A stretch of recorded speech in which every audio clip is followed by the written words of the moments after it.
Berlin, the European Union's largest economy, has accounted for 52% of the total value of emergency coronavirus state aid handouts cleared by the bloc's Brussels-based executive. The Commission relaxed its normally strict state aid restrictions in March to allow EU 27 governments to pump money into their ailing economies and companies damaged by the introduction of coronavirus lockdowns. Bureaucrats have sanctioned more than £1.6 trillion worth of national schemes so far.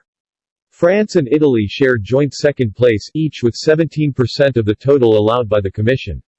Brussels has signaled it will allow governments to continue to make similar investments until at least the end of the year. But some European capitals have complained about the amounts the cash-rich German government has been able to pump into its economy. They fear the vast sums have handed Berlin an unfair advantage in the bloc's single market, and the Commission's relaxed attitude could even cause permanent distortions. There is clearly a risk of a breakdown of the internal market in Europe, a senior Spanish government official told Reuters. Not all the countries of the internal market have access to this liquidity. Germany has deep pockets and can afford it. Berlin has issued government-backed loans to sports giant Adidas, holiday operator TUI, and is in talks with national airline Lufthansa over a £7.8 billion rescue package.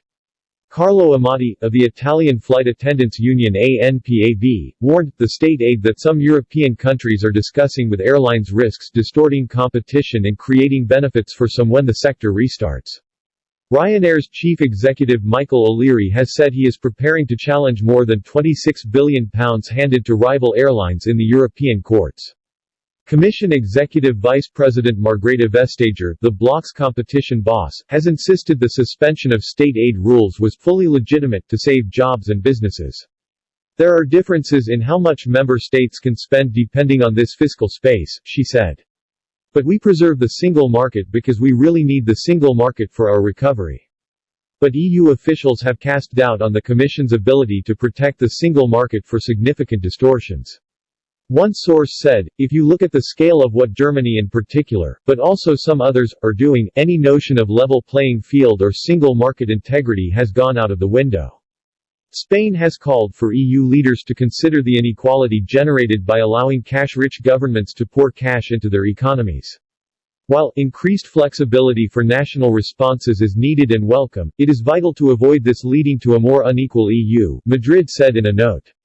To restore the level playing field, the capital wants the bloc's poorer countries to be compensated through the next 7-year budget. Ana Botín, the head of Spanish bank Santander, said, Europe needs more fiscal firepower and we need it now.